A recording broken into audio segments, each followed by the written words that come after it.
Stand up. From a defabricated solar-powered garden shed in Rockland County, New York, USA, this is Stand Up with Pete Dominick.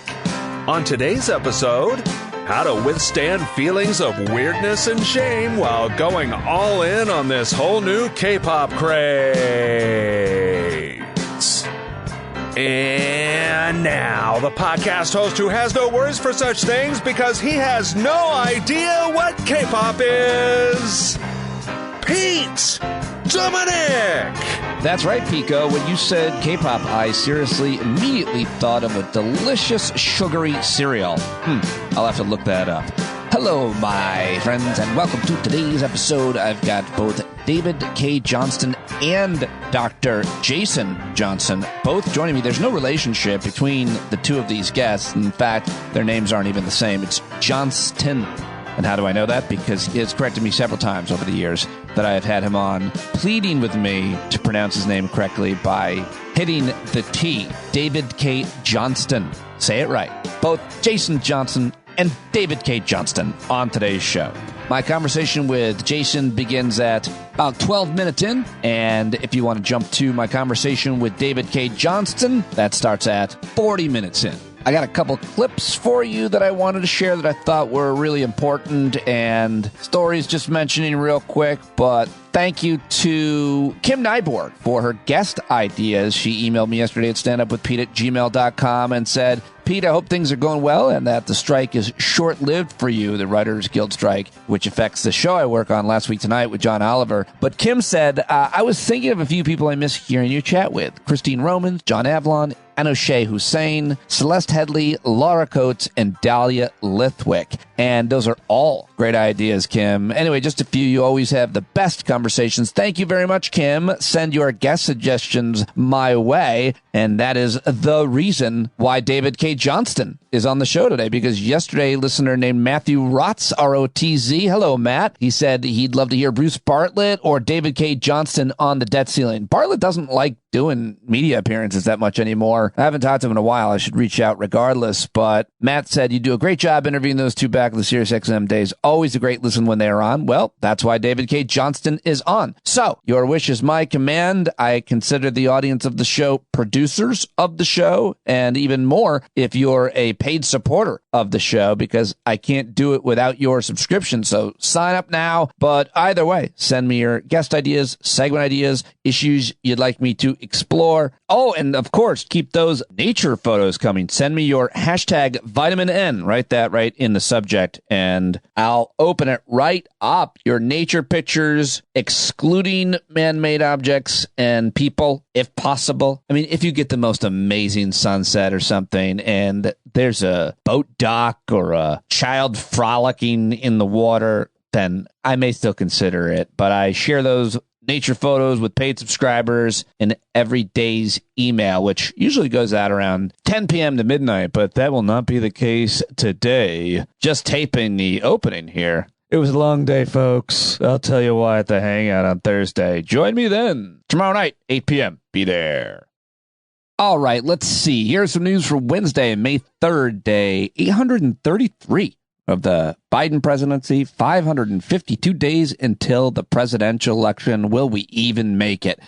Well, President Biden announced that he'll send 1,500 active duty troops to the southern border ahead of an expected surge of migrants when Title 42 restrictions end. So that's a pretty aggressive move from a Democratic president. House Democrats took a procedural step to bypass Kevin McCarthy and Republican leaders to raise the debt ceiling and avert a federal default. We'll see what happens with that. I think that's a bold and right move. U.S. job openings dropped to their lowest level in nearly 2 years. I should probably talk to Christine Romans about that, as suggested earlier. And some Republicans dismissed a Senate Judiciary Committee hearing about the Supreme Court's ethics as a partisan spectacle. Well, I'm going to include a 5-minute clip from that hearing from Senator Sheldon Whitehouse after my conversation with David K. Johnston, if I remember it. But if not, I highly recommend you listen to that. But as I already referenced, I think the biggest development yesterday was the first Hollywood strike in 15 years began as the economic pressures of the streaming era prompted unionized TV and film writers to picket for better pay outside major studios, a work stoppage that is already leading most late-night shows to air reruns. That's the Associated Press. No contracts, no content. Sign-carrying members of the Writers Guild of America chanted outside the Manhattan building where NBC Universal was touting its Peacock streaming events service to advertisers. Some 11,500 film and television writers represented by the union put down their pens and laptops after failing to reach a new contract with the trade association that represents Hollywood studios and production companies. Here's one of the writers from the show I work on, Last Week Tonight with John Oliver. His name is Josh Gondelman. He's at the New York City writers' strike. All we're trying to do is get writers a slice of the profits that we generate for these giant corporations that lets us have sustainable, stable careers, right? And so all these individual points are ways to make that happen. I know everyone in the membership has different things that are like core to the way they work, the kind of work they do. But I think that's ultimately the goal across the guild. That's all we're asking.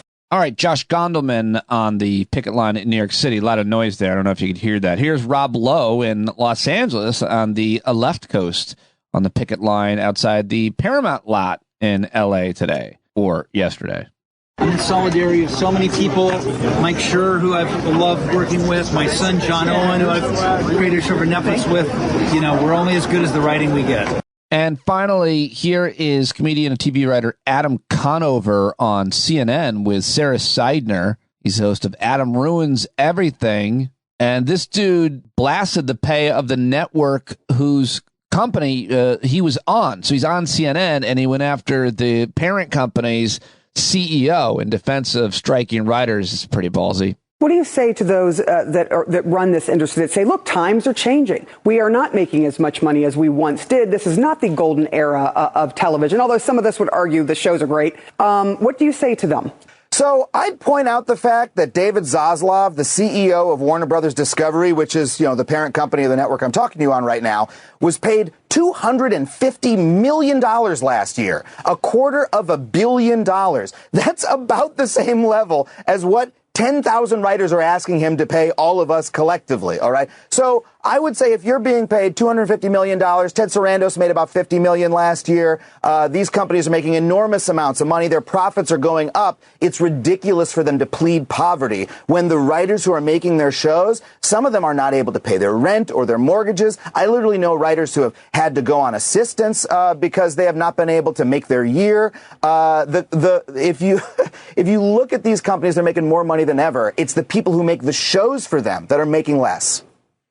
Adam Conover, thank you so much for coming on because you ruined everything. You may have just ruined my career, but I don't mind. Appreciate you coming on and being very honest and candid with me. I should be in the writer's room, I think. Yes, well, she might find herself on the unemployment line for not challenging him more. No, I hope not. I thought that was great. I thought that was a funny improv and quip by Sarah Seidner there. And obviously great comments by Adam Conover. By the way, they captured the suspect of the Texas mass shooting.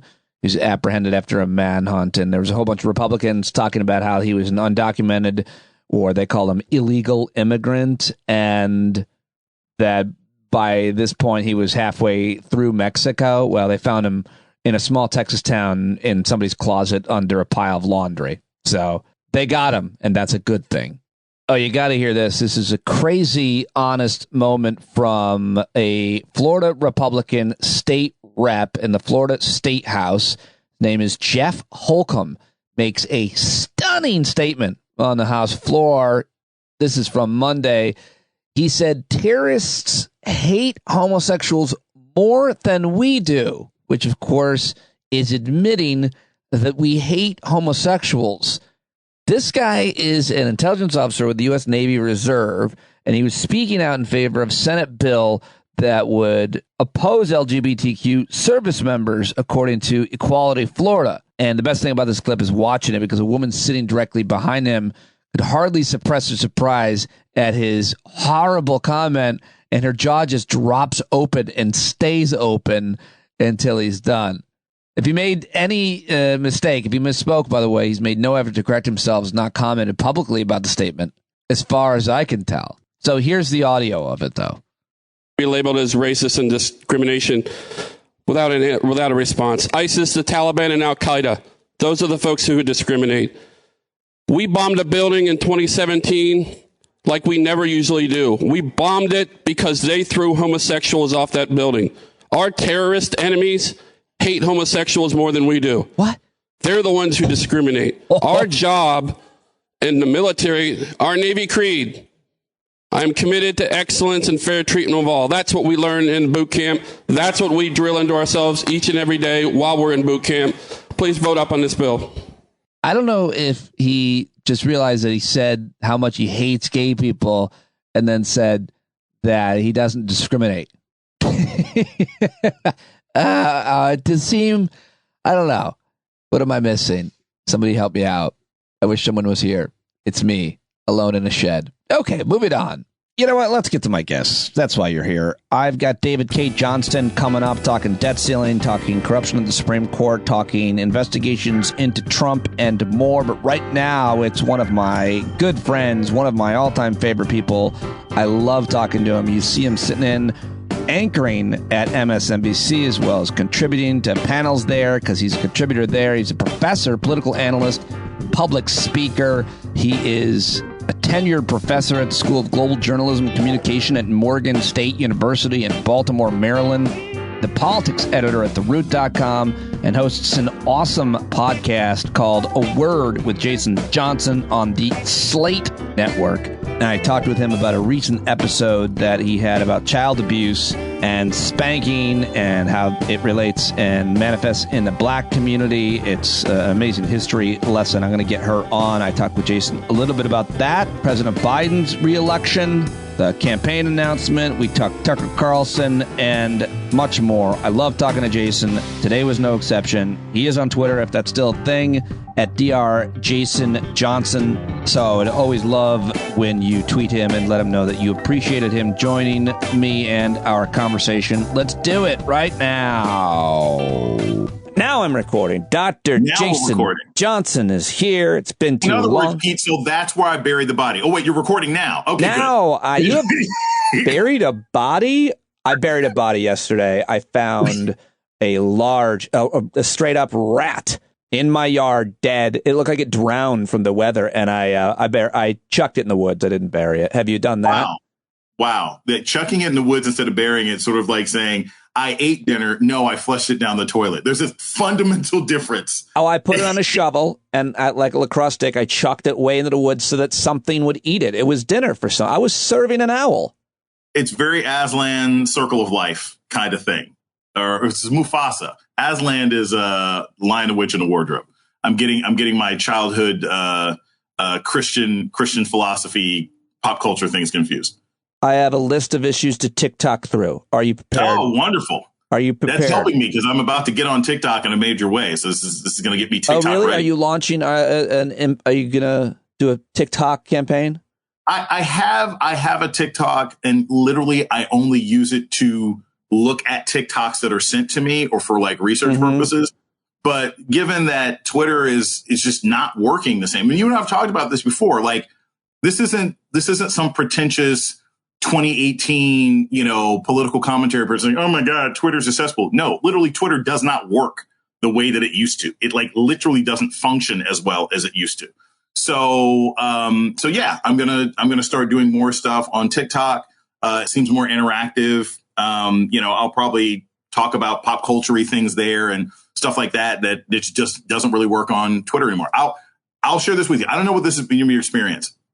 When Musk took over, when he took over Twitter, I guess 6-7 months ago, me, a bunch of other people that I know, black people in journalism, all suddenly like lost thousands of followers.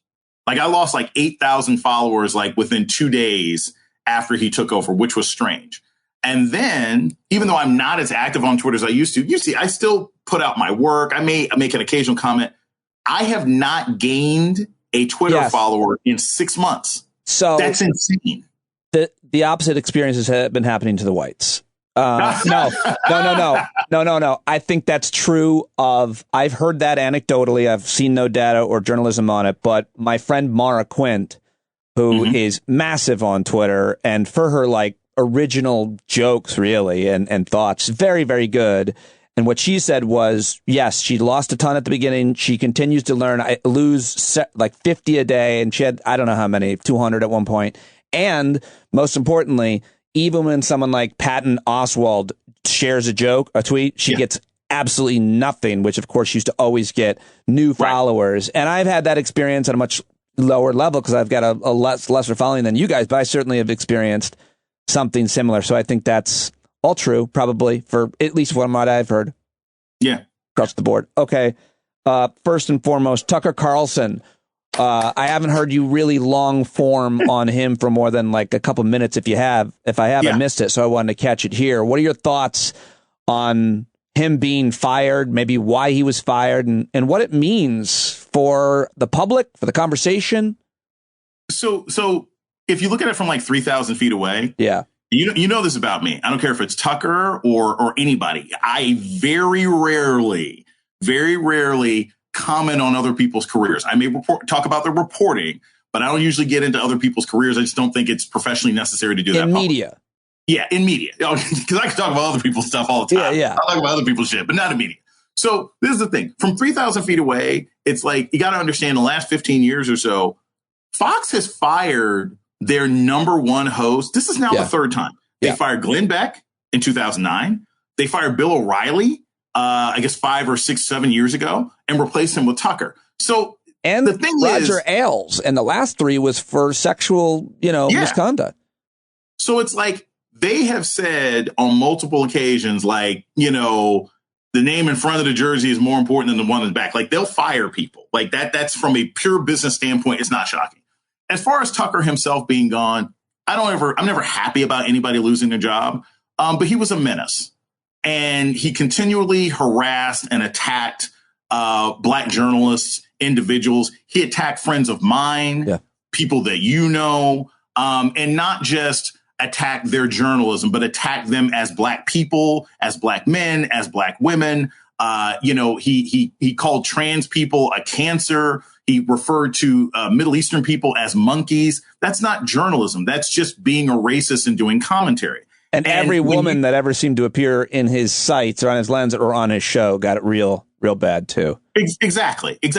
And I've talked about this before. For me, I always knew when I was featured in a Tucker Carlson segment because I would get emails, calling me the N-word 50,000 times in a row. And when that's the kind of impact that you have on public discourse, I don't think you serve a positive purpose. And now as to why he was fired, I mean, take off the reasons, right? Like you were the front man and and somebody's head had to roll for the lawsuit. You were caught up in yet another sexual. I mean, like there are lots of different things that may have come into the final decision. But I simply say this from the standpoint of what it does for our public discourse. Him being gone doesn't mean that people who think his way are not still going to be a part of our public discourse. And so at the end of the day, I mean, it's fine, but the next Tucker will be there. Fox News will find the next Tucker. Right. And somebody else will be more than willing. They got a Black guy in there now whose name I forget. They'll do the same shtick. They'll do the same shtick. Yeah. Apparently he was forgettable or not because it was real bad performance just in the seat last night, apparently, but enough about him until he becomes a thing. All right. Well, I have more questions about that, but I've heard what you've said about being Ellie and I taped last week, and he said something similar. Every time he got clipped up, he got all kinds of threats. And by the way, I'm sorry about all those emails to you. I didn't think you should be appearing. You just pressed N-word and it kept going. You didn't think it was going to keep running reply. But dude, I want to add this because I also took the N off of my keyboard so I could never type that letter. I will also say this, and I can speak to this, and I'm not going to tell the other journalists' stories, but I will also say this about being an African-American journalist when Tucker had his job. He did not have the strength of his convictions when he encountered you in person. And that's the other part. If you're going to do that sort of stuff, yes, right? Yes. It's like, if you're going to attack me, then don't try and be friendly with me in the green room kind of energy. And he would do things and say things on his show, but when he would encounter the people that he targeted, couldn't even make eye contact. Yes. And that's something else that again, I will speak on professional things. That's not something that I respect. I have a lot of experience with that. At SiriusXM, you'd be in one studio and someone in the next studio would talk about you and you'd hear about it. And then they'd see you in the hallway and be nice. I confronted them immediately. Someone told me, and I go listen to it in full context. And I go up, it only happened a few times. And I'd be like, hey man. Right. What are you doing? Why would you do that? You think that's fun? It's not fun. Okay. No. So, Roy Wood Jr., our friend, what's your relationship with Roy? I've known him my whole career, I think. So I know Roy because we have a lot of good friends in common, right? So like you and Chrissy Greer and other people, so Roy knows me because he knows my other really good friends. And so he's a great guy. Me and the mystery cat that in the house. Yeah. We saw Roy last week. Oh yeah. He said hi, and I saw him a couple months ago. You saw him doing Did you go see him do stand up live? No. So I've seen him do stand up live. Oh. Me and another friend of mine have seen him do stand up live. But for White House Correspondents Weekend, we were at a party. Got it.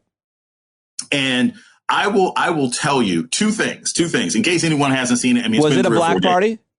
Well, I only go to black parties, Pete. I can't go to integrated. No, that's not. You go. It's terrible for my brand. I can't. There's a threshold of non-black people that are allowed at any party that I go to. So I think you go to parties that are always just different ethnicities, non-white. Like you're going to a Cinco de Mayo party. Yes. This week it's just going to be you and a bunch of Mexican Americans. A Malaysian party. Yeah. I'll go to an Ethiopian party. Yes. Eritrean party. Oh, those all sound fun, by the way. Okay. So Roy. You saw Roy. You love Roy. You're friends with Roy. What are your thoughts on Roy's performance at the White House Correspondents' Dinner? It was honestly like one of the best correspondence routines I've ever seen. And I'm not kidding. Like, I've been to 2 or 3 and I watch every single one of them. Like, it's because it's a part of sort of the zeitgeist and the job. I don't think I've seen anyone mixed comedy and like real moving moments the way he did. Yes. Like a lot of times they'll do the routine and it's funny. And then they'll say something serious near the end. And you're like, yeah, that's true. They say something about journalism, but like his got emotional. Oh yeah. Like you can see the people in the room. And I was like, that is a good energy term because it's not an easy thing to do. I mean, he absolutely stuck the landing. I was really impressed. I was really, really impressed. And if anyone, like I said, you can go find it, go on YouTube, see it on C-SPAN. It's 20-something minutes. It's fantastic. You're on the treadmill. And then there's a great feature about him that Wesley Lowery did, kind of being embedded with Roy for the week. And it gives you, there's just amazing things about his life that I didn't know. No idea about that. I'm going to go read that. For sure. Yeah. You got to read the Washington Post piece by Wesley Lowery. I'll text it to you, man. It's that good.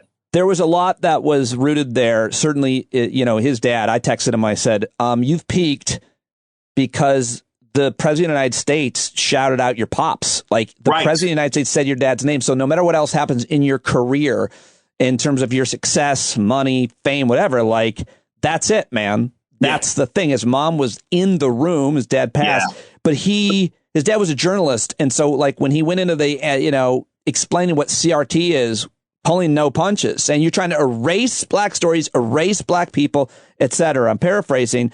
That was him channeling the work that his dad did, documenting black stories, was how I heard it. But that's my interpretation of where that maybe came from. I'd love to hear him explain it. But more importantly, I wanted to explain what he meant when he tied up that amazing bit by basically slamming Clarence Thomas, saying he was owned by a white person, and then called him an NFT. What does that mean?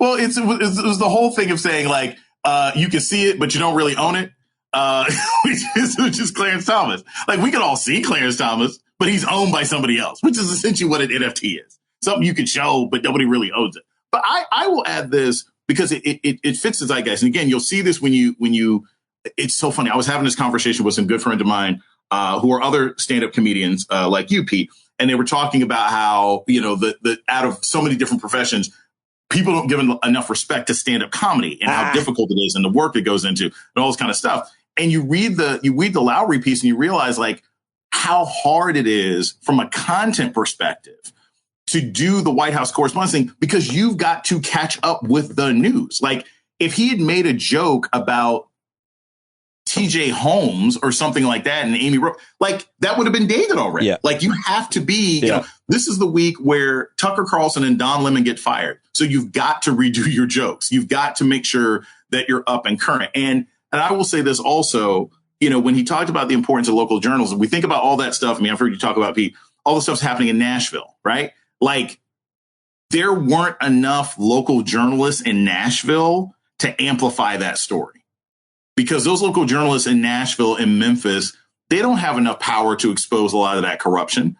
There were local bloggers who were talking about it, but they didn't have the power of an institutional newspaper behind them. It took national news putting the focus on the Nashville State House to get people to resign. And that's the problem. Our local news reporters aren't empowered anymore because so many of their papers have been bought up by large conglomerates like Gannett or McClatchy or whatever, and they're firing people. So you have one or two political reporters trying to cover an entire, state, whereas at one point it used to just be two to cover the city.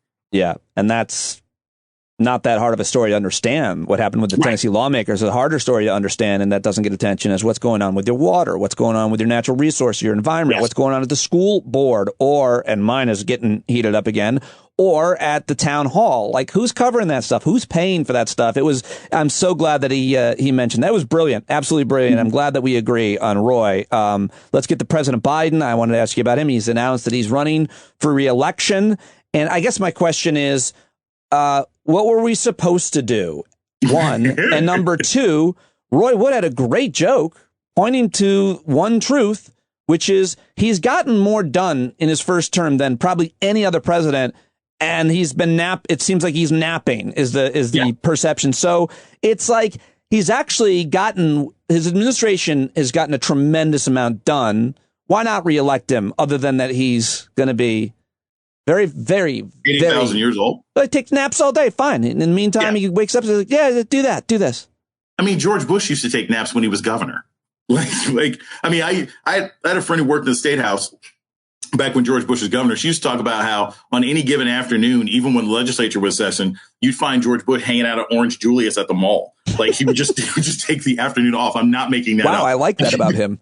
The fact that he was at Orange Julius instead of, say, Smoothie Time, I don't know. Maybe it says something about, his sugar intake. But here's the thing. I mean, Joe Biden, there's an interesting, there's like a TikTok out with him now that The Daily Show did, which is like they used AI to do a deep fake of a Joe Biden reelection commercial. First off, it's crazy because if you're not paying attention, you'd honestly think it was Joe Biden. Like they recreated, recut, and refinished his voice. The other thing is this. I mean, why, like you said, he's accomplished things. Why wouldn't you reelect him?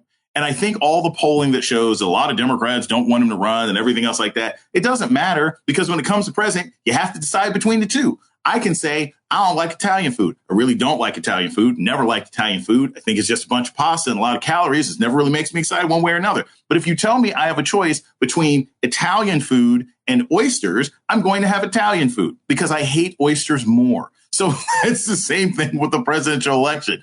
If you say you don't like Joe Biden or you want somebody else to run, too bad. That's what's being served. And you either have him or you have Donald Trump, who's incompetent and dangerous. I mean, your analogy was so specific and deeply offensive that I forgot what you were talking about. I was like, what kind of a person? What are we?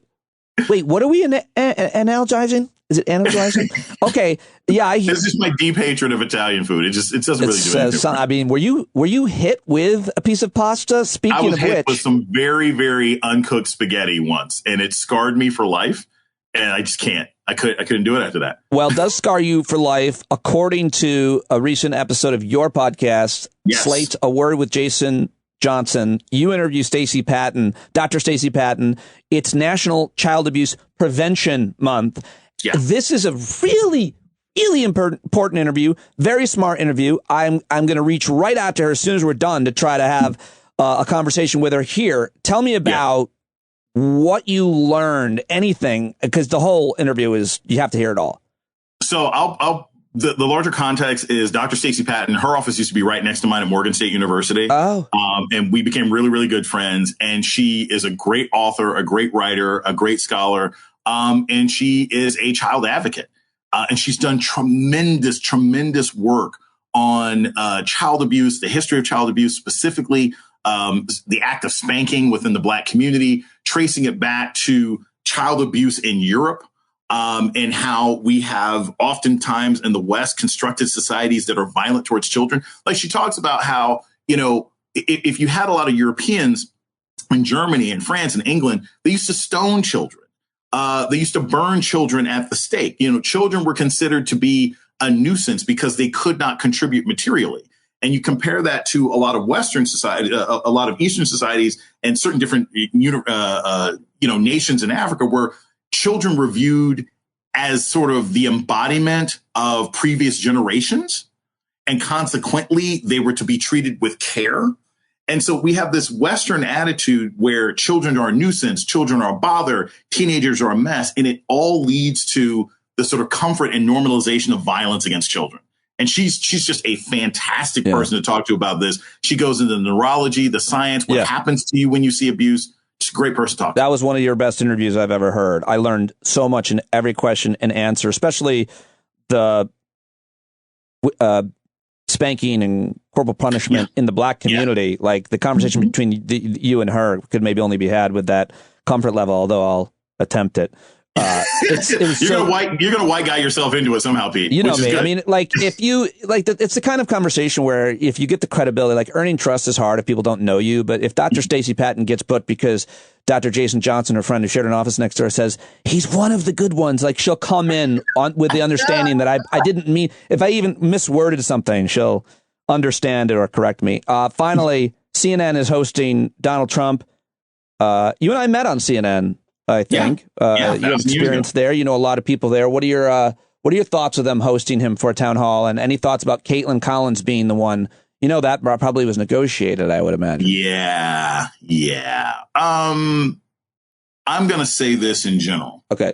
About any network at this particular point, and I think I can say this with confidence and say it professionally.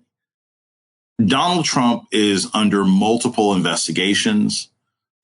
For everything from an attempted violent overthrow of the government to stealing and holding national security documents that have national security importance, to sexual assault, to fraud. I cannot imagine what news can be gleaned from someone who has been an unmitigated disaster for our body public. That's my perspective. Any network has a right to put him on if they want.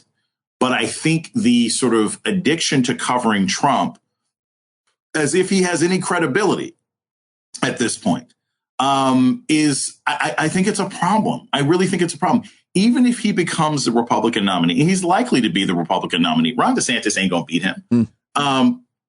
Nikki Haley isn't going to beat him. Tucker Carlson, if he decides he wants to put himself out there for VP, I mean, no one's going to beat Trump. But I think that if you're going to interview Donald Trump, if you're going to have a town hall with Donald Trump, if you're not willing to ask him the tough questions, then I don't see the point. At that point, you're just platforming him. And there's a big difference between interviewing and platforming people. Right. That's my view. I know we're out of time, but I didn't ask you about the writer's strike. Do you have 2 more minutes to respond to that? You love TV. You watch a lot of TV. You love writers. You're a writer. And of course, I work on Last Week Tonight. I mean, a lot of people's lives and livelihoods are affected by this, not just the writer. The shows are off and all the surrounding economies. It's going to crush, certain economies, like in Southern California, like the last strike. Go ahead. Sorry. Dude, so I've been on this story for a while, and it's funny, like, a lot of times when I've been hosting, and I always have great teams, whether it's Nicole or Joy or Ari or Chris Hayes, I have great teams when I sit in the host chair at MSNBC. And a lot of times we've had segments ready to talk about the writer's strike, and then some breaking news always happens. We ended up having to drop it like every single time, because I've been talking about this since last December. I was like, guys, tell me. I was like, guys, this is about to be a thing. This is major. You know, we had this happen, 15, 14, whatever it is, years ago. One, I'm generally going to be on the side of labor. But two, the basic thing is this, for anybody who doesn't understand this, and I'm sure you can, you've explained, you're on Last Week Tonight. 15 years ago, if I wrote a show on ABC, if I wrote Desperate Housewives or Coach or something else like that, then, I get my check for working on the show, and then I get an extra check if my episode actually gets created, and then I get another check every time it's rerun. And so when my show gets canceled or when I'm between jobs for a year or two, I can live off the residuals of the work that I made. What has started happening with streamers and with ABC.com and CBS.com and everything else like that is, instead of taking your show and selling it to TNT and TBS and you're allowed to make residuals off of it, the networks are selling it to themselves. It's like, I'm not going to give it to TBS anymore. I'm going to put it on CBS.com. And so we're not going to pay you residuals, or we're going to pay you itty bitty residuals. And that is making it harder and harder for people to work, because essentially their work is being used. The network continues to profit off the work in perpetuity, but the person isn't making money anymore. Right. If you think about it, there's no other job where, generally speaking, if your work continues to make money, it can't manifest itself in more pay for you. There was a lady who was tweeting like 2 weeks ago. She wrote one of the episodes of Bridgerton. Okay, the highest rated show in the history of Netflix on planet Earth. And her residuals didn't change. She got like a flat rate for making the episode. Even if you imagine it, if you wrote on a show like Bridgerton, even if you got paid $1 per every time your episode was streamed, you would have made literally $1 million. Just $1. And think about that. That's your work that you put into it. If the network was willing to pay you $30,000 for the episode, why the hell is it that you can't get $1 in residuals, since they're going to keep making money off your work? So that's what the writer's strike is about. I support any labor seeking additional employment and pay. I used to work at labor unions. That's my perspective. But I'll add this, Pete, in case people haven't realized this. The Screen Actors Guild and I think the Directors Guild, their contracts are up in the next 6 weeks, too. So we are looking at the possibility of 3 major unions all going on strike in the next 6 or 7 weeks. Is going to last a long time, because it's going to require these networks and these streamers, these conglomerates, to fundamentally change how they pay people. They are perfectly happy making billions of dollars with Bridgerton. They're perfectly happy having super hit shows like Abbott Elementary appear on Hulu and ABC.com, but they don't want to pay the writers who make them. And that's got to change. Well, they're going to look for a lot of reality television that doesn't require writers. So I think the Pete Dominick, Jason Johnston, Wajid Ali, Elie Mystal campfire, or just like cut me out, like 4 people together, just like doing a thing, having them be attacked, like putting up a tent. Just imagine if Ellie was there, just sitting there, and I told you, us camping, running an ice cream shop, or building a shed. I think the 4 of us trying to build a shed. Running in 4 of us in like one of those standalone ice cream huts at a summer resort. Yes. Yelling. There's always money in the banana stand. Like, that would be hilarious. Screaming at each other. Yes. And Waj is just kind and quiet until he erupts. Kind and quiet. Me lecturing people. Ellie being enraged when someone keeps asking for additional scoops. Just having the heart attack. Go! Next. Thank you very much for joining me. It's always so much fun. Thank you, man. Love you much. Hey, and proud of you and the rest of the writers who are striking right now. I'm on your side, man. Yeah, just to be clear, I'm the warm-up fluffer, but the writers are, they're all, it matters. None of us get to work. So audience people, all of it. All right, pal. Thank you. Later, man. Peace. All right, there he goes. Dr. Jason Johnson at Dr. Jason Johnson. Go tweet him. Let him know that you heard him here on the show. drjasonjohnson.com. Go listen to his podcast, A Word.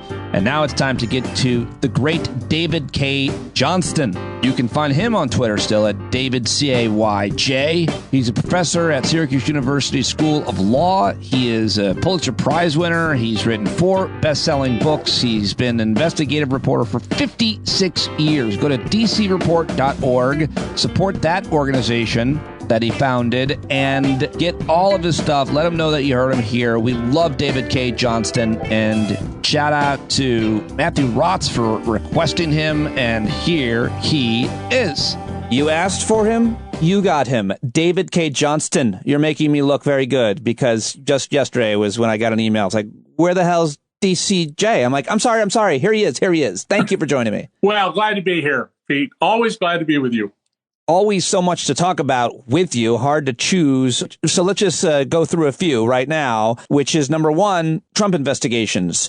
You're all over this. You've covered him unlike almost any other reporter for longer than almost any other reporter in his New York days. Of all the investigations, are there some that you're following more than others? Do you think some are more significant than others? What are your thoughts? Well, some of them are definitely more significant. I mean, the 2 most important investigations are the ones run by Jack Smith, the Justice Department special prosecutor.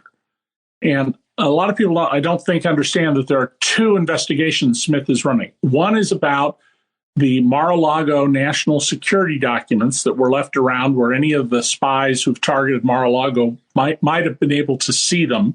And even Bill Barr, who was the attorney general appointed by Trump, has said Trump had no right to have those and he's in deep trouble. And he's not in deep trouble for mere possession of them. We know that Pence and Obama and Biden had some documents after they were out of office they shouldn't have had. I've had national security documents in my files now and then. It's not a big area of my work, but some.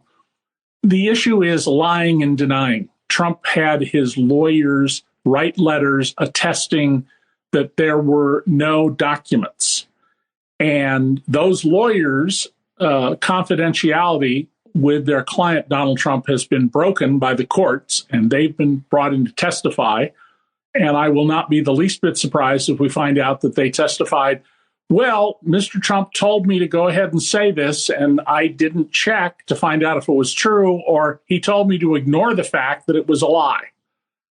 Something along those lines. That's a very serious matter because the documents Trump had would allow a competent spy or intelligence analyst to identify undercover agents of the United States, some of whom we apparently pulled out of fear they would be killed, and assets like, a secretary in the Kremlin who is telling us out of school about what Putin's doing. Secondly, is the Jack Smith case about the insurrection. And that is the only case that has the potential to prevent Donald Trump from becoming president. If they charge him with insurrection and he is convicted, he cannot hold public office. He loses his pension. He loses everything. I think it's not that difficult to make a case that he tried to overthrow the results of the 2020 election. But Smith is the one who's going to decide to go into Merrick Garland's office and say, well, Mr. Attorney General, here's what we got. I want us to ask the grand jury for indictments, and Merrick Garland will ultimately make that decision. And then the other 2 cases, the New York case about the hush money payments, that's, again, a lying and denying case, falsifying business records. But there will be a superseding indictment there, Pete, because it's very clear from the statement of facts that was released along with the indictment that they're not done yet. And there's probably going to be a tax charge. And I have written in the New York Daily News a roadmap for Alvin Bragg on how to prosecute Trump. And then there's the Fulton County, Georgia case. That's the county that overlays Atlanta. And it's become very clear that they have multiple tape recordings of Trump and perhaps others trying to reject the results of the election falsely and take other illegal actions. And based on statements by the members of the special grand jury, who legally can talk about the case so long as they don't name who they recommended for prosecution. It's an unusual Georgia law. According to them, there's about 25 people are going to be indicted, and I will be floored if Donald Trump isn't one of them. But the fact when it came out that there are multiple voice recordings given the one recording we've all heard where Trump threatens Brad Raffensperger, that's very significant. And she is apparently racing to bring this case, partly out of concern that the Republican-controlled legislature and governor's office may take away her powers. So I heard reporting that she had requested, Fani Willis down in Georgia, some kind of a security protocol that's very unusual, if not unprecedented, for at some point later this summer, which a lot of legal experts were saying, well, that's clearly when we are going to get these indictments and why there's going to need security unprecedented. And the other thing I, of course, wanted to ask you is about the E. Jean Carroll. Right. Well, I guess technically, a lot of people, including me, have said rape case, but it's a defamation case. He's not up, right. So it's that matters. But do you know her? What are your thoughts on either of those? I've never met E. Jean. I've read her stuff, and she was a writer on Saturday Night Live early on. But just to set that aside, the Fani Willis, the district attorney in Fulton County, sent this letter to the sheriff saying we need to have extra security and make sure you don't have lots of people on vacation and stuff like that. She didn't have to do that publicly. She could have done it privately. That was clearly a shot across Trump's bow. I'm not sure how wise it was, but it's done. In the E. Jean Carroll case, E. Jean Carroll wrote in her memoir that Donald Trump had pushed her into a Bergdorf Goodman dressing room when no one was around in the lingerie area and raped her. The book came out roughly 24 years or 25 years after this happened, according to her. Trump immediately began attacking her and calling her a liar. So she sued him for defamation. And all she has to do is prove, as Trump himself noted in one of the growing number of emails I'm getting from him every day, along with other people who've signed up for his email lists, that she only needs to have a preponderance of evidence, 51% of the evidence showing he did this. She doesn't have to prove she was raped. All she has to prove is that she was assaulted, he knows it, or has good reason to know that she's telling the truth, that when he denied she did and attacked her. And what's interesting about this case is that the federal judge, Judge Katz, has warned Trump's lawyer, Tacopino, that his client is not to go around using Truth Social, the Trump alternative to Facebook, to threaten the prosecutor, the judge's family, and other people in this matter. That's an extraordinary thing. I mean, traditional mob bosses, not the white-collar mob boss Donald is, but traditional mob bosses, they don't do that. Right. Because they're smart. Because they don't want to lose in court. Yeah. I mean, we'll see what happens, but that trial's supposed to wrap up this week. There are going to be two women who will testify that E. Jean Carroll told them about it at the time, and they had planned trips because, like her, they're writers to go down to Mar-a-Lago, and they decided not to put themselves in danger. And there are apparently going to be two witnesses who will come forward to show pattern of behavior and say, Donald Trump assaulted me. And let's remember the Billy Bush tape where Donald Trump brags about sexually assaulting women. I think we haven't heard that much about those two other women that are going to testify. No, we haven't. What is the term of art you called it? To point to pattern of behavior. In a criminal case, they probably wouldn't be able to do this. It would be very difficult. But this is a civil case. And the jury, by the way, is 9 people, 6 men and 3 women. So we'll see what happens in that case. We'll know pretty soon. Yeah. Okay, so let's that's the latest, your thoughts on all the investigations into Donald Trump, who you've covered as well as anybody. Let's talk about this debt ceiling, which you also understand, and you've covered it along with all kinds of other economic issues. I should probably ask you about the banks and what's happening with the Fed and so on. But the debt ceiling, this is wild what the Republicans have proposed in terms of budget cuts and what it would mean for actual real people, including veterans and law enforcement and public safety, which Republicans are generally really interested in funding and concerned about being underfunded. Anyway, what are your thoughts on the hostage taking of the Republicans in the House and how this ends? Well, so President Biden said yesterday that the negotiations about spending programs are perfectly appropriate, but he's not going to negotiate about it in the context of the debt ceiling. The 14th Amendment says that the debts of the United States shall not be questioned. That's mandatory, shall not be questioned.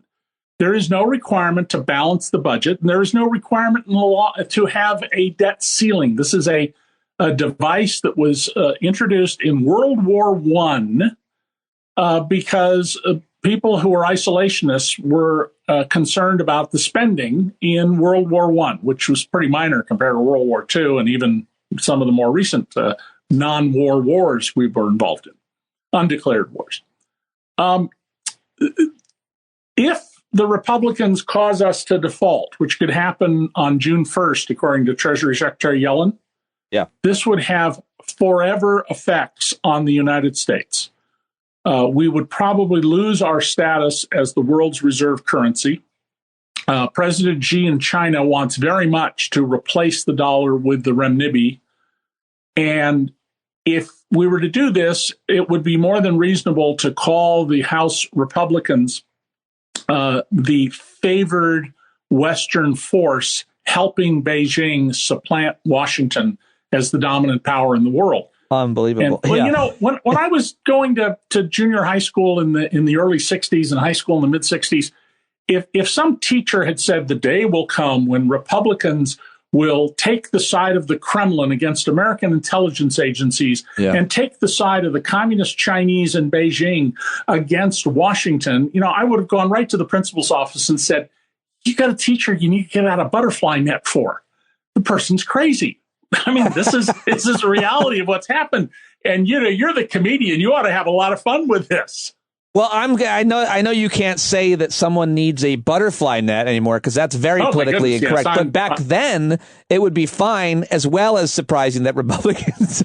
But yes, there's a lot of different new ways of thinking for the Republican Party, and we can talk about why that is. But they're doing the work of both the Kremlin and, in this case, the Chinese, as it relates to the reserve currency in the world being weakened. Yeah, which makes us a ton of money. You go overseas in countries that don't have stable economies. Argentina, Egypt, South Africa come to mind because I've been to all of those. And if you've got $1 bills and $5 bills, oh my goodness, you can make exchanges. My wife and I, when we went to Egypt in 1981, we turned $500 into the equivalent of $6,000 by just doing deals on the street because it was a 12-to-1 ratio. And the last few days we were there, because you can't leave the country with more money than you came in, because they count your money in and out. We were like, you know, children to come up and recite numbers to us, which people do in Egypt. And instead of giving them a piastre, we would like give them $50. Oh my gosh. And Egyptian money. And the parents would come after me and say, no, it's fine. Because we had to unload all this, you know, we were rich by the standards of that. So we make a lot of money in America by selling dollars overseas that are simply held and used in those countries. It's a money-making enterprise. It goes to the core of our influence. And on the issue of the debt ceiling itself, all we're doing is paying bills we already agreed to pay. I mean, we shouldn't compare household budgets to the federal government because they're totally different. The federal government can never go broke as long as the United States of America exists, because the federal government has a monopoly on currency, and we can borrow in our own money. If we had to borrow in yuan, we could go broke. So as long as our government exists, the government cannot go broke. That doesn't mean we should just spend wildly and without limit, because we have to pay interest on that money. But once Congress has approved spending the money, particularly the $2.5 trillion in tax cuts that overwhelmingly go to big corporations, Donald Trump personally, and other people in the top 1%, actually the top 10th of 1%, then, you know, you shouldn't say, I'm not going to pay my bills. That's like saying, to violate my own rule here, oh, well, you know, I bought too many pizzas on my credit card this month. I'm just not going to pay for them. It's absurd. It's irresponsible. And again, it's sort of like the people who want Fox News to lie to them. It's wishing what you think should be true and treating as if it is, instead of being a grown-up.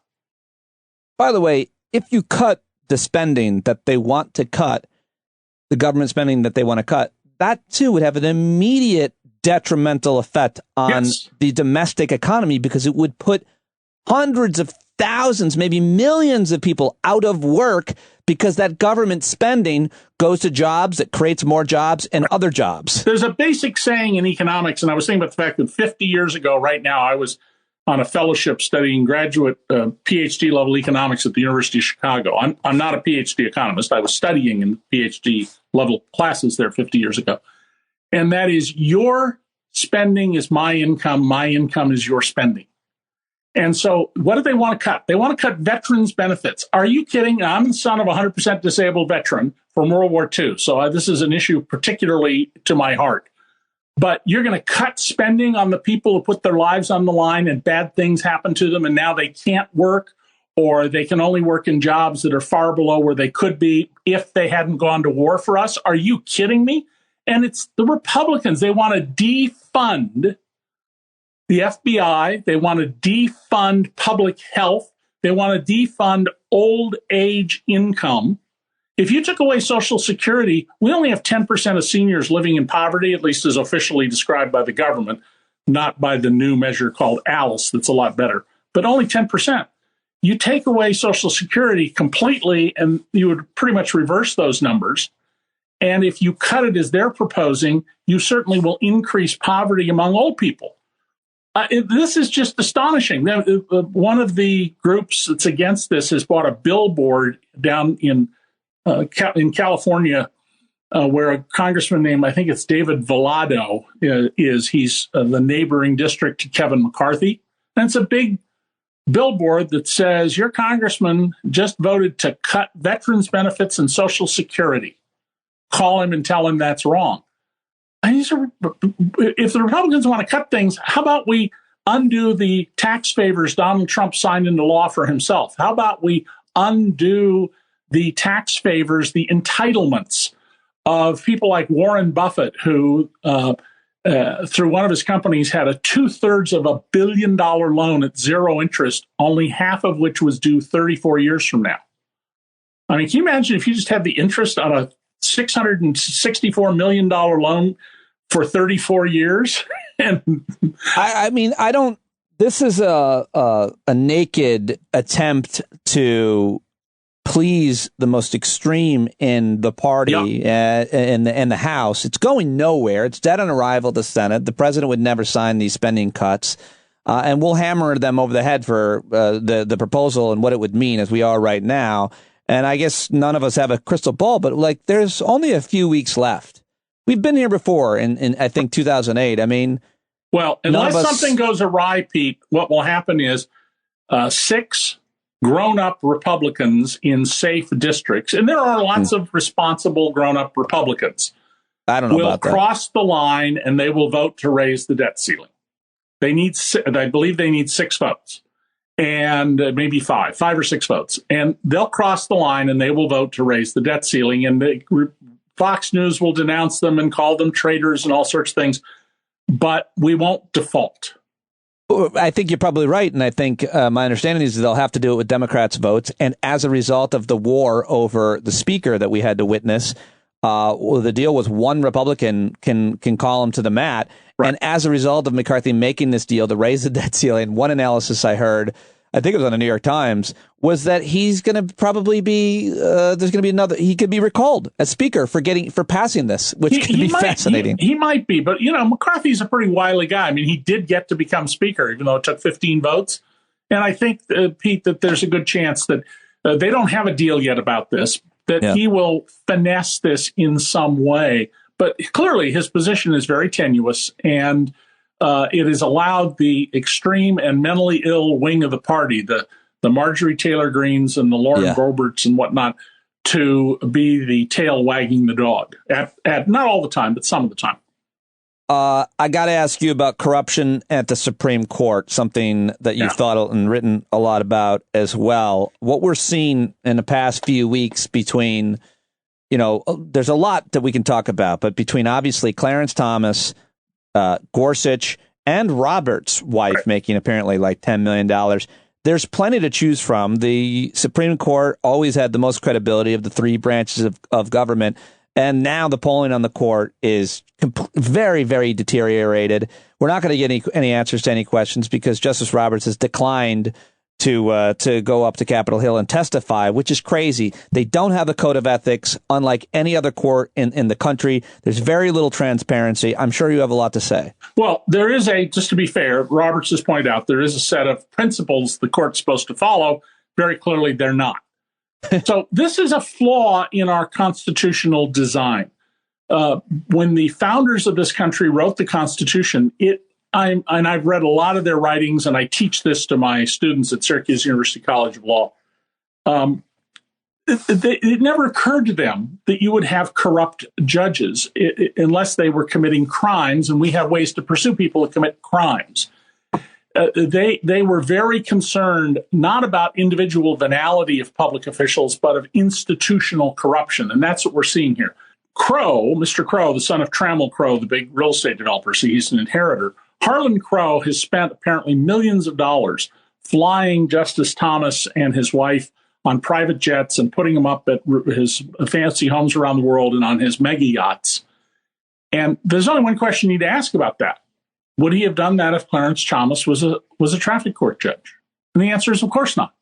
Justice Gorsuch filled out the form, his ethics disclosure, and he left blank who bought this land in Colorado. Who was it? Well, it was the head of one of the biggest law firms that regularly has cases before the Supreme Court. Why would you leave that off? In a criminal context, that would be presented to a jury as evidence of criminal intent, that you withheld this fact. Now, you can go find, that's what happened. Reporters at ProPublica said, who bought this land? And they went and pulled the transaction records in Colorado and found out. The fact that in the last 10 days, stuff has come out about Chief Justice Roberts, Gorsuch, and more about Clarence Thomas, more stuff about him, says to me there's a great deal more that we haven't understood or looked into because we don't have teams of reporters digging into the behavior of the Supreme Court. Right. Who paid off Brett Kavanaugh's gambling debts? Never been explained. What about the numerous women who wanted to testify at his confirmation hearing that they were raped or molested or sexually assaulted or violently assaulted by him and whose files were never turned over to this Judiciary Committee?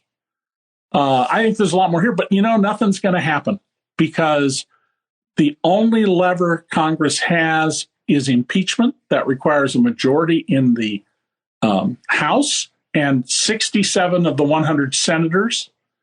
And it's just not going to happen. We've had federal judges who've been impeached. We've had U.S. senators who've been impeached. There have been 18 impeachments that resulted in convictions. We've had ones that didn't, the 4 presidential ones, 2 of Trump, 1 of Clinton, and 1 of Andrew Johnson in 1867. So the court is unaccountable. And the concept of checks and balances that we were all taught in junior high school doesn't apply to this court. Right. We need to fix that, but it's not going to get fixed so long as Congress is pretty evenly split, Pete. I think you're right about that. I don't think we're going to see any changes there, unfortunately. All right, sir. Well, I've taken up enough of your brilliant time, and I greatly appreciate it. It's been far too long. Is there anything else that you need to mention to my audience that's dire importance? Just get a lot of laughs. We need more laughs, and I'll leave you with one. Okay. I put on my Twitter feed and Facebook the other day my favorite television listing of all times. When newspapers used to run little television listings, The Wizard of Oz. A girl lands in a surreal environment, kills the first person she meets, and joins up with 3 others to kill again. That is great. That is really great. Where did you find that? It was originally in the San Rafael Independent Journal, the first newspaper I delivered when I was a boy in 5th grade. And I saw it in the Philadelphia Inquirer, where I was a reporter back in the late 80s. Oh, I love it. So, thank you for that. What a great lieutenant. Thank you very much, sir. Bye-bye. Well, there he goes. David K. Johnston ending on a joke. How about it? At David, CAYJ, DCReport.org. Go get all of his books, including Perfectly Legal and Free Lunch. Those are amazing books about America's tax policy and how we got to where we are in this gilded age of our country. So check him out, David K. Johnston. And now I want to share with you, I did remember to grab the Sheldon Whitehouse clip. I thought this was really important and very good. Yesterday in the Senate Judiciary Committee held a hearing on Supreme Court ethics reform. And I just thought this was really important, this 5-minute clip from Sheldon Whitehouse. And so I tagged it here on the end if you want to listen to it. And then I'll say goodbye. Supreme Court is playing out of bounds of the ethics rules for federal judges. Justices read the ethics rules in unique and eccentric ways, and when they're caught out of bounds, they refuse to allow any investigation of the facts. The personal hospitality problems I've been pursuing began with Justice Scalia, who took more than 7 dozen undisclosed hunting vacations. Most people know of 2, the one where he was on the Air Force Two manifest with Dick Cheney, and the one where he died. There were 70 plus more. It was systematized. Some intermediary would ask the owner of an expensive resort, often a commercial property, to extend to Scalia a personal invitation to the resort. Even where the owner was someone he'd never met, Scalia treated as personal hospitality because of the personal invitation and failed to disclose the vacations. Gun industry advocates, fossil fuel folks, and Republican political figures often tagged along. No reasonable reading of the term personal hospitality would cover this, but the Supreme Court let this go on for years. When I challenged the court about this practice, Exhibit 1, I got a blow-off letter. Exhibit 2, basically nothing to see here. So then I asked the circuit courts what they thought about this conduct. I went 0 for 13 on answers. Oh, that would be Exhibit 3. I went 0 for 13 on answers, so I then sent another letter saying I hope their silence didn't indicate some kind of coordinated obstruction. Exhibit 4. I also scheduled a subcommittee hearing. Presto, I was told the Financial Disclosure Committee would examine how the exemption was interpreted. That's Exhibit 5. Almost a year later, 2 weeks before the recent news about Justice Thomas broke, the Judicial Conference updated its guidance to clarify that this sort of non-disclosure violates the law. Exhibit 6. I have no evidence that any federal judge outside the Supreme Court ever used the personal invitation trick, and the Judicial Conference, made up of other judges, firmly shut it down. Regular judges would be loath to use that trick because a complaint about it would go into a proper process and would be investigated and measured against the law and the ethics code, and a conclusion would be reached, and that conclusion could be embarrassing. Only Supreme Court justices refuse to allow their conduct to be investigated or reviewed. My bill would fix that. Here's an example of the no investigations problem. The key fact to determine whether Justice Thomas was bound by law to recuse himself from the first January 6th committee case was what he knew about his wife's insurrection activities and when he knew it. On that fact, the lawfulness of his initial recusal decision turns. Yet Thomas has never been officially asked that question. It's a cover-up in plain view. The Supreme Court alone among federal courts is okay with that. My bill would fix that. Which brings us to Justice Thomas's recent non-disclosure of supposed personal hospitality from a right-wing billionaire and its problems. First problem, private jet travel is not in the personal hospitality exemption, which is limited to food, lodging, and entertainment. Exhibit 7. Some textualist, by the way. Second problem, Thomas said it was okay because he'd asked colleagues. But that Financial Disclosure Committee, it's there to ask about financial disclosure. Setting aside that its name should give a clue, Thomas knew the committee existed because concerns about his yacht and jet travel gifts from this billionaire were referred there in 2011, after some of these gifts were first revealed in this New York Times story, Exhibit 9. Third problem, there's no legal way not to disclose the property acquisition in Georgia. Fourth problem, some of this personal hospitality involved people dedicated to turning the court into a tool for right-wing billionaires, namely Leonard Leo. This guy doesn't have business before the court. His business is the court. This disclosure mess has again been referred to the Financial Disclosure Committee, which raises the question of the previous referral to that same committee of the same billionaire's gifts to Thomas of yacht and jet travel. The rules seem to require the committee to report its findings to the Judicial Conference. The records of the Judicial Conference are public, and the records of the Judicial Conference contain no mention of any such report. So what became of the 2011 referral? Did anyone intervene? Is the committee still considering the 2011 referral more than a decade later? There is much yet to learn, which is why last week I sent a letter to the courts asking for further answers. Exhibit 10. 3 things are needed to fix all this: better enforcement, better recusal rules, and better disclosures. My bill would do all 3. I thank Chairman Durbin for this joint hearing and look forward to getting to the bottom of this mess. Until there is an honest ethics process at the Supreme Court, these messes will continue. The court has conclusively proven that it cannot police itself. Nemo judex in sua causa. I ask unanimous consent that my exhibits be made part of the record. Without objection. All right, there you go. Senator Sheldon Whitehouse yesterday at the Senate Judiciary Committee looking into court ethics reform and ending with his fraternity's slogan. I don't know what that was. Some kind of Latin. It meant something. Some of you know what it meant, you legal types, but I'm not one of them, and I refuse to look it up. So you're going to have to inform me of that. All right, that's it. That's all I've got for you on today's show. Thank you very much to Dr. Jason Johnston and David Kate Johnston, 2 different families, folks. I promise if you saw them, you would know they're different looking as well. And thank you very much for listening. All right, I will talk to you tomorrow. Be well, be good. Quote of the day: putting things off is the biggest waste of life. It snatches away each day as it comes and denies us the present by promising the future. The greatest obstacle to living is expectancy, which hangs upon tomorrow and loses today. You are arranging what lies in fortune's control and abandoning what lies in yours. What are you looking at?